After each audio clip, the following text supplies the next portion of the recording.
Hello विद्यार्थी मित्रों, कैसे हो आप सब? ठीक हो ना? महदी पाठशाला में और हिंदी के तास में मैं आप सबका स्वागत करती हूँ। विद्यार्थियों, घर पे रह के आप सब सुरक्षित और स्वस्थ होंगे। आगे भी आप ऐसे ही सुरक्षित और स्वस्थ बने रहो, ऐसी मैं भगवान से प्रार्थना करूंगी। विद्यार्थी मित्रों, आज हम वापस इकट्ठे हुए हैं हिंदी सीखने के लिए। तो आप सब लोग तैयार हो ना सीखने के लिए?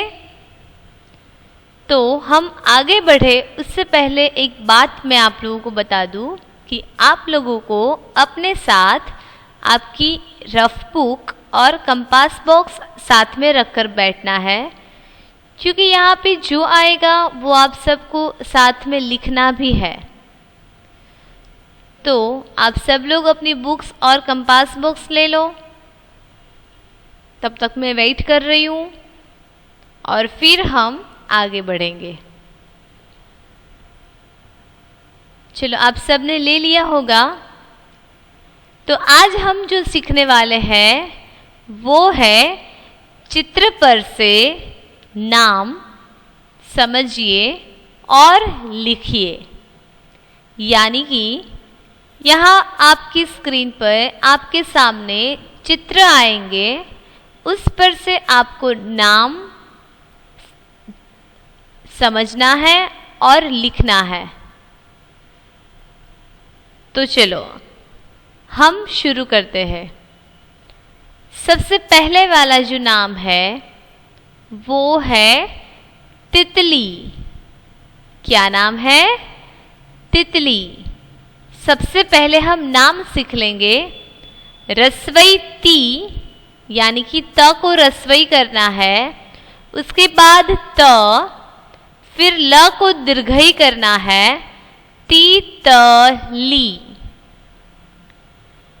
तो नीचे आप यहाँ चित्र भी देख रहे हो, ये तितली का चित्र है, जिसे इंग्लिश में हम बटरफ्लाई बोलते हैं और गुजराती लैंग्वेज में पतंगियू। और अभी हम हिंदी सीख रहे हैं, तो हिंदी में इसे हम तितली कहेंगे। जो कि आप देख रहे हो, तितली अपनी पंख से उड़ सकती है। यहाँ उसका चेहरा है, यानी कि मुंह। फिर ऊपर ये जो आप देख रहे हो, ये उसके कान है, जो कि सिंह की तरह दिख रहे हैं। फिर ये बीच वाला उसका शरीर है, ये उसकी पूंछ है, और दोनों साइड उसके पंख है, जिसके कारण वो उड़ सकती है। तितली ज़्यादातर फूल पर बैठती है और एक जगह से दूसरी जगह उड़ करते रहे। ये तितली रंग बिरंग के होते हैं। अभी हमारे सामने है, वो थोड़ा सा लाल रंग में है, थोड़ा सा पीले रंग में है, थोड़ा सा काले रंग में है। पर तितलियाँ अलग अलग रंग में पाए जाते हैं। हमारे सामने एक है तो सिर्फ हम बोलेंगे तितली। पर अगर हमारे सामने एक से ज़्यादा हो, यानी कि 2 हो या 2 से ज़्यादा, 3, 4, 5, 10 तितली हो, तो ये बहुवचन हो गया है। हम गुजराती में सीख चुके हैं एक वचन और बहुवचन। तो अगर ज़्यादा है तो तितलिया, ये ली के बाजू में यहाँ पे या लगेगा, तो ज़्यादा हो तो तितलिया बोलेंगे। अगर ऐसे एक हो तो तितली। तो ये हो गया तितली, जो कि हमने नाम भी सीख लिया है और चित्र भी देख लिया है। इसके बाद हम दूसरा चित्र देखेंगे और उस पर से हम इसका नाम भी सीखेंगे। चलो, अभी आपके सामने है जो चित्र उसका नाम है मछली। क्या नाम है? मछली, यानी कि फिश। सबसे पहले हम नाम सीख लेंगे। म, छ, ल को दीर्घई करना है तो हो गया ली। म, छ, ली। फिश को हम हिंदी में बोलेंगे मछली। और आप यहाँ पे देख भी रहे हो कि ये मछली का चित्र है, जो लाल रंग में और थोड़ा बहुत पीले रंग में, ये दो रंग वाली मछली हम देख रहे हैं, जिसको दो आंखें होती है। एक आंख इस तरफ है तो दूसरी आंख उस तरफ है। यहाँ पर उसका मुंह है, ये उसकी पंख है, दोनों बाजू दोनों पंख है। ये पीछे की साइड उसकी पूंछ है, ये इसका शरीर है। मछलियाँ पानी में रहती है, पानी में रहकर वो तैरती है, पानी में ही वो खाती है, पानी को ही पीती है और पानी में ही बसेरा करती है। मछली पानी के बगैर जी नहीं सकती है। आप जब छोटे होंगे तब वो एक छोटा सा गीत है ना, वो मछली पर, मछली जल की रानी है, जीवन उसका पानी है, हाथ लगाओ तो डर जाएगी, बाहर निकालो तो मर जाएगी, और वापस पानी में डालो तो तैर जाएगी। तो ये ऐसा छोटा सा गीत है जो आप नर्सरी में थे तब सीख कर आए हो। तो ये है मछली जो पानी में रहती है। और आगे हमने जो तितली देखी, उसी तरह ये मछली भी रंग बिरंग के होते हैं। अभी हमारे सामने है वो लाल, पीले, भूरे रंग में है, पर वो अलग अलग रंग में, अलग अलग डिजाइन में भी होती है। कई मछलियाँ छोटी होती है तो कई मछलियाँ बड़ी होती है। किसी का रंग हरा है तो किसी का पीला, किसी का लाल तो किसी का जामुन कलर का। तो अलग अलग रंग में, अलग अलग साइज में और अलग अलग डिजाइन में मछलियाँ होती है। जैसे कि एक हो तो मछली बोलेंगे, और अगर ज्यादा हो, यानी कि एक से ज्यादा, 2 हो, 3 हो, 5 हो, 10 हो, तो हम मछलियाँ। जैसे आगे तितली में या लगाया था, उसी तरह यहाँ मछली के बाद या लगा दो तो हो जाएगा मछलियाँ। ओके, तो हमने तितली के बारे में सीख लिया और मछली के बारे में भी सीख लिया। अभी आगे जो सीखेंगे वो है बकरी।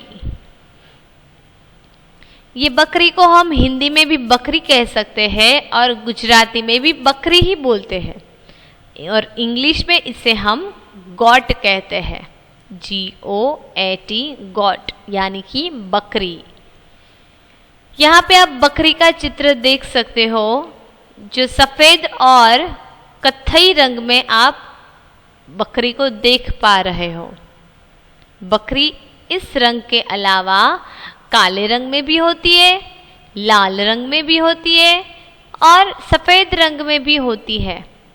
फिर ऐसे 1-2 रंग में भी देख सकते हैं, जैसे कि यहाँ पे सफेद और कत्थई रंग है, फिर काले और सफेद ऐसी भी बकरी होती है। बकरी हमें दूध देती है, जिसका दूध छोटे बच्चों के लिए बहुत ही अच्छा होता है। बकरी के सिर के ऊपर 2 सींग होते हैं जो कि बहुत ही धारदार होते हैं, यहाँ से वो किसी को मार भी सकती है।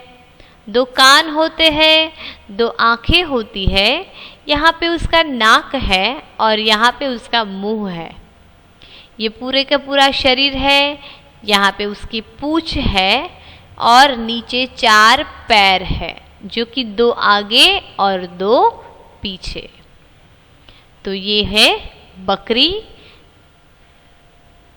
बकरी कई लोग पालते भी है, ये एक पालतू प्राणी भी है, क्योंकि ये बकरी दूध देती है। इसलिए इनको पाला जाता है। बकरी घास खाती है, फिर कई झाड़ के पत्ते भी खाती है। तो बकरी का नाम अभी हम सीख लेते हैं। सबसे पहले करना है ब, फिर क, फिर र को दीर्घई री, बकरी। तो बकरी के बारे में हमने समझ लिया और सीख लिया। आप लोगों ने इसका नाम भी लिख लिया होगा। हाँ, यहाँ पे हम जो भी चित्र के नाम सीखे वो नाम आपको अभी ही मेरे साथ लिखना है। जैसे कि आगे आपने तितली ऐसा लिखा होगा। इससे पहले हमने जो मैंने जो हेडिंग दिखाया था, सबसे पहले वो हेडिंग लिखना है। वापस मैं आपको एक बार दिखा देती हूँ। सबसे पहले ये हेडिंग लिखना है आपको, फिर आज की डेट लिखनी है, चित्र पर से नाम लिखिए और समझिए।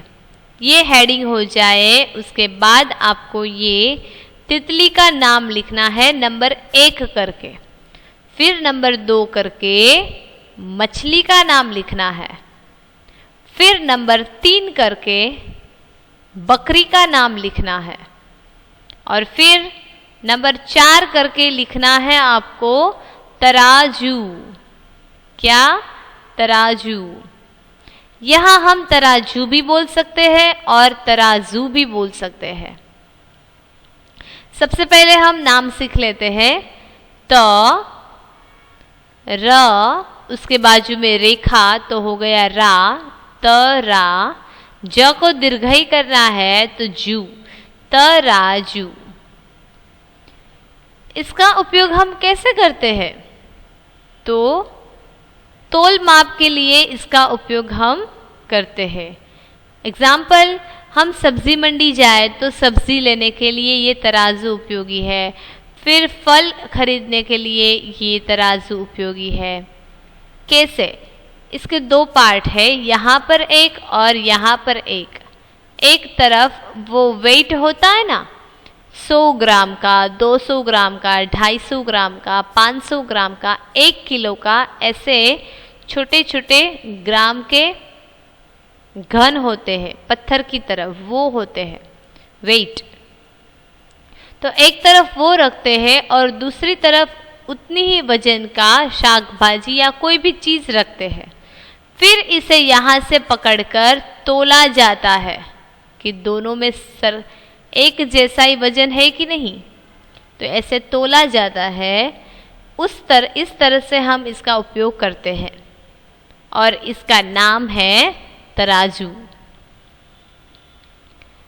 अभी तो कई प्रकार के तराजू आ गए हैं। ये हाथ से तोलने का तराजू है। अभी इलेक्ट्रिक मशीन भी आ चुका है जिस पर हम स्विच प्रेस करें और बस चीज़ रख दे तो उसका तोल है वो हम जान सकते हैं। यहाँ पे आपने देखा है कि ये सेंटर में जो आप देख रहे हो और ऊपर एक लकड़ी है, उस पर ये एक तराजू है, फिर यहाँ दूसरा, फिर इसमें वो वेट मशीन है जो मैंने अभी कहा वो भी रख सकते हैं और दूसरी तरफ कोई चीज़ रख सकते हैं। फिर इस तरह से इसे तोला जाता है। ये पित्तल की धातु का तराजू है। ये लोहे में भी आ सकता है, पित्तल में भी आ सकता है। तो ये हो गया तराजू। ये नाम भी आप लोगों ने लिख लिया होगा। इसके बाद हम जो सीखेंगे वो है किसी को भी डरना नहीं है, हाँ, क्योंकि ये सिर्फ स्क्रीन पे है, आपके घर पे या आपके फोन पे नहीं है। इसका नाम है चूहा।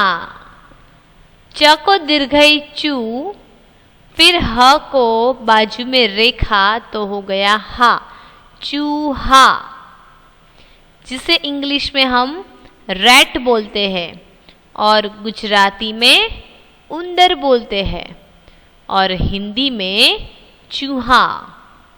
ये चूहा बहुत ही छोटा होता है और कई चूहे बड़े भी होते हैं। हमारे घर में ये नुकसान कर देते हैं। हमारे घर में अगर ये आ भी गए तो कोई भी चीज़ को ये काट डालते हैं। जैसे कि अगर कपड़े उनके हाथ में आ गए तो उनको काट देते हैं।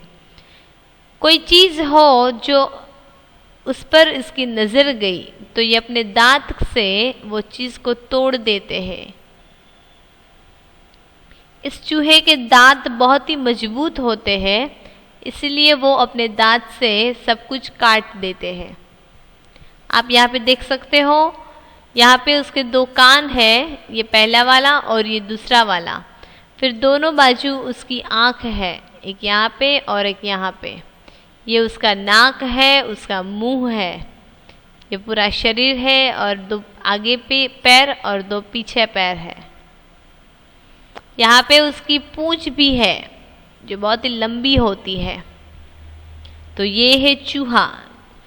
चूहा बिल्ली से बहुत ही डरता है क्योंकि बिल्ली इसे खा जाती है, इसलिए वो बिल्ली से और कुत्ते से बहुत ही डरता है और बहुत ही झड़प से, बहुत ही स्पीड से वो एक जगह से दूसरी जगह चला जाता है।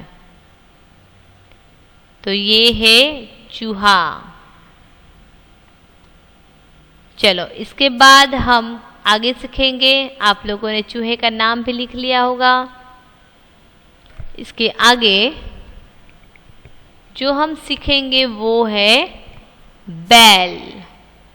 बैल यानी कि ऑक्स। गुजराती में हम इसे बड़द कहेंगे, इंग्लिश में ऑक्स और हिंदी में बैल। यहाँ आप चित्र देख सकते हो, ये बैल है जो सफ़ेद रंग में है। ये बैल काले रंग में भी हो सकते हैं, सफ़ेद रंग में, लाल रंग में भी हो सकते हैं। ये बैल के सिर पे ऐसे 2 सींग होते हैं, 2 आँखें हैं, नाक है और मुंह है। ये पूरा उसका शरीर है। पीछे एक पूंछ है और 4 पैर है। ये बैल हमें कैसे उपयोगी बनता है? तो ये बैल भार वहन करता है, यानी कि अपने आप पर बोझ उठाता है। इसके पीछे अगर हम वो गाड़ा होता है ना, कार्ट, CART, वो कार्ट हम जोड़ दे तो हो जाएगा बैलगाड़ी। तो फिर इस पर हम बैठकर सवारी भी कर सकते हैं और बैलगाड़ी में हम अपना सामान भी छोड़ सकते हैं। इसके अलावा ये बैल खेत में खेती करने में भी उपयोगी होता है। जो खेत होते हैं ना बड़े बड़े, उस पर ये बैल खेती करने में भी हमें उपयोगी होते हैं। तो ये हो गए बैल। चलो हम इसका नाम सीख लेते हैं। ब के ऊपर 2 मात्राएं बै, फिर ल, बैल। ओके, तो हमने नाम भी सीख लिया और चित्र भी देख लिया। अभी हम आगे नया वाला सीखेंगे, तो वो है बंदर। बंदर क्या करते हैं? तो बंदर जंप लगाते हैं। कहाँ से? एक झाड़ से दूसरे झाड़ पर, या तो एक बिल्डिंग से दूसरी बिल्डिंग पर। बंदर आसानी से छलांग लगा सकते हैं। उसको भी 2 आँखें, नाक, मुंह और 2 कान इस तरह से दिए गए हैं। उनको 2 हाथ है। ये है एक एनिमल, जानवर है, पर वो दिखते हैं इंसान की तरह क्योंकि उनको 2 हाथ है, 2 पैर है, पीछे एक पूंछ है। ये इसका शरीर है। तो ये बंदर कहाँ पे रहता है? ज़्यादातर बंदर झाड़ पे रहते हैं। कहाँ पे? झाड़ पे। वहीं से वो छलांग लगाते हैं, खेलते रहते हैं और कुछ खा लेते हैं।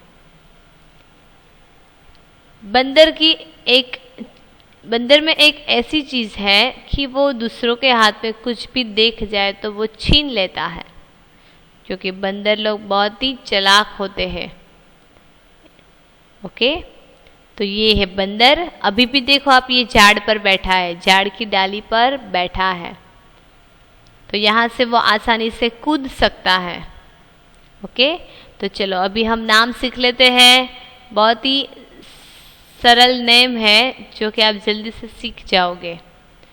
सबसे पहले है ब के ऊपर डॉट, फिर फिर है र, बंदर, जो कि इंग्लिश में इसे हम मंकी कहते हैं। ओके, और गुजराती में वांदरो। तो चलो, ये बंदर का नाम भी आप लोगों ने लिख लिया होगा। लिख लिया है ना सबने? और हाँ, अच्छे अक्षर निकालने हैं, अच्छे हैंडराइटिंग से आपको ये सब कुछ लिखना है। चलो नेक्स्ट, ये आ गया कौवा। ये एक बर्ड है, यानी कि पक्षी है,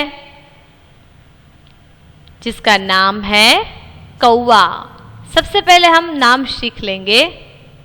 क के बाजू में सीधी रेखा करनी है, फिर ऊपर 2 मात्राएं करनी है, तो हो गया कौ। और उसके बाजू में अ और अ के साथ रेखा करनी है, तो हो गया आ। ओके, कौवा, कौवा। वैसे लिखते हैं हम आ, पर कभी कभी बोलते हैं वा, कौवा। ओके, कौवे का रंग काला होता है, पूरा का पूरा कौवा काले रंग का होता है। उसकी चोंच, उसकी आँख, उसकी डोक, उसका पूरा शरीर, उसके पैर, सब कुछ काले रंग में होता है। फिर कौवा बोलता क्या है? आप लोग याद करो और बोलो, कौवा क्या बोलता है? किसी को पता है? कई लोगों ने शुरू भी कर दिया होगा बोलना। कौवा बोलता है काव काव, काव काव। क्या बोलता है? काव काव। चलो, आप लोगों ने चित्र भी देख लिया होगा, अभी नाम भी हमने सीख लिया, तो आप जल्दी से अपनी बुक में नाम लिख दो, तब तक मैं वेट कर रही हूँ। चलो, लिख लिया? तो ये था कौवा, जो कि एक पक्षी है, पूरा का पूरा काला रंग में हम देख रहे हैं, जिसकी चोंच भी काले रंग की है। कौवा क्या खाता है? तो कौवा छोटे छोटे जो जंतु होते हैं, कीड़ी, फिर मच्छर, फिर उनके जैसे छोटे छोटे जो जीवात होती है, जंतु होते हैं, वो खा जाते हैं। फिर कई बार हम पूरी दूध दे तो वो भी खा जाते हैं। ओके, तो ये है कौवा। अभी हम आगे सीखेंगे, वो है हल। क्या लिखा है? हल। सादा शब्द है, ना तो रस्वई दीर्घई, ना तो रेखा, ना तो मात्राएं, कुछ नहीं है, सादा शब्द है। ह ल। ये जो चित्र आप देख रहे हो वो हल का चित्र है, यानी कि ये एक औजार भी है। किसका औजार? तो खेत में खेती करने के लिए इस औजार का हम उपयोग करते हैं। अगर एक बड़ा सा खेत है, उसमें हमें कुछ उगाना है, तो पहले दाने डालते हैं, फिर ऐसे खेती करने में हम यूज़ करते हैं। तो ये है हल, जो लकड़ी का हो सकता है, और नीचे यहाँ लोहे का कुछ लगाया होता है, जिसकी वजह से हम खेत बना सकते हैं। ये लकड़ी का होता है और लोहे का भी हो सकता है। यहाँ से हम इसे पकड़ सकते हैं और यहाँ से हम खोद सकते हैं ताकि अच्छी तरह से एक साथ हम पूरा खेत में खेती कर सकते हैं। तो ये हो गया हल, जिसका नाम आप लोगों को याद रखना है और सीखना है। तो चलो लिख लिया आप लोगों ने हल का नाम। उसके बाद हम जो सीखेंगे वो है त्रिशूल। पहले हम नाम सीख लेंगे। रस्वई त्र को रस्वई त्री, फिर शरणाई का श, फिर उसे दीर्घई करना है और ल, त्रिशूल। ये आप जो चित्र देख रहे हो ये त्रिशूल का चित्र है, जो कि यहाँ से धारदार होता है, तीक्ष्ण होता है। ये हिंदू धर्म के मंदिर में ज्यादातर दिखाई देते हैं। कई देवी की मूर्ति के पास भी ये त्रिशूल होता है और शिव भगवान की जो शिवलिंग होती है उसके पास भी ऐसे त्रिशूल देख सकते हैं।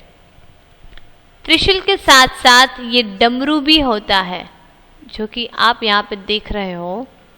ये है डमरू और यहाँ से हम पकड़ सकते हैं। डमरू को हम बजा भी सकते हैं, डम डम। तो ये है त्रिशूल। देख लिया आप लोगों ने। ये त्रिशूल स्टील की धातु में भी होता है, पित्तल की धातु में भी होता है, लोहे की धातु में भी हो सकता है। तो चलो अभी हम आगे देखेंगे। ये चित्र जो आप देख रहे हो ये चित्र जहाज का है, यानी कि शिप। इंग्लिश में हम इसे शिप कहते हैं, जो कि बहुत बड़ी बड़ी शिप होती है। हमारे यहाँ जो अलंग है वहाँ पर भी ऐसे बड़े बड़े शिप यानी कि जहाज आते हैं। फिर उसे तोड़ा जाता है और इसके अंदर की जो चीज़ें होती है वो निकाली जाती है। तो सबसे पहले हम इसका नाम सीख लेते हैं। जहाज।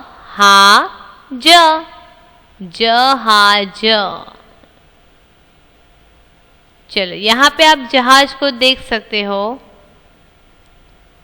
यहाँ बहुत सारा पानी है जो कि बहुत ही डीप में होता है। डीप का मतलब आप जानते हो ना, बहुत ही गहराई में होता है वो। देख लिया आपने। ये पूरे का पूरा जहाज है। इसके अंदर लोग रह सकते हैं।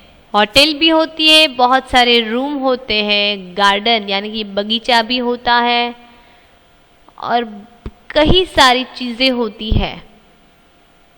पूरी होटल होती है तो होटल में तो कितने सारे रूम होते हैं।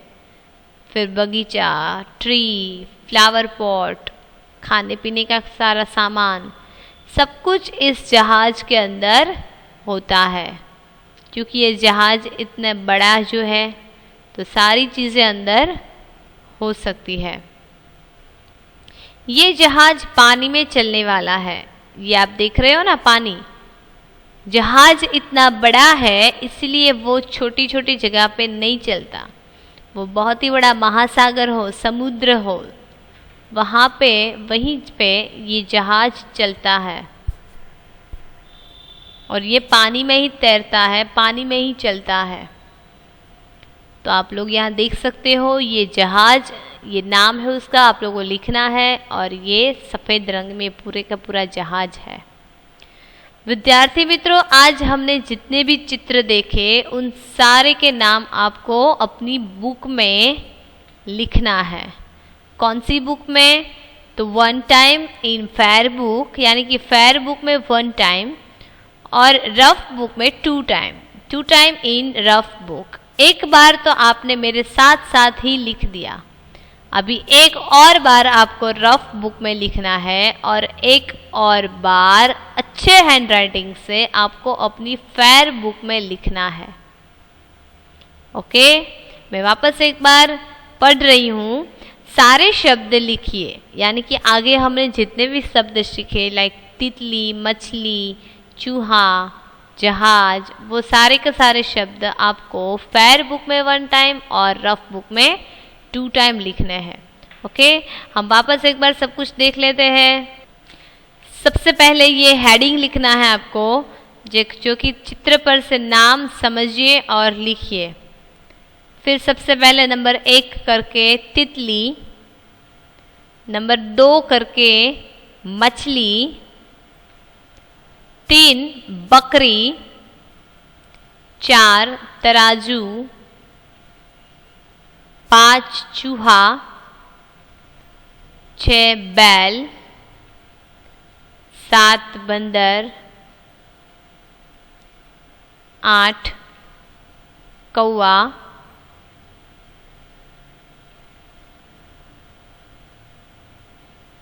9 हल, 10 त्रिशूल, 11 जहाज। और अभी होमवर्क में आपको फेयर बुक में एक बार लिखना है और रफ बुक में एक बार लिखना है। ओके, तो हम अगले टास्क में वापस मिलेंगे। तब तक आप सबको धन्यवाद, और वो भी हम नए टॉपिक के साथ मिलेंगे। आप लोगों को अच्छे हैंडराइटिंग से होमवर्क कर लेना है। Okay, then stay home, stay safe, good bye.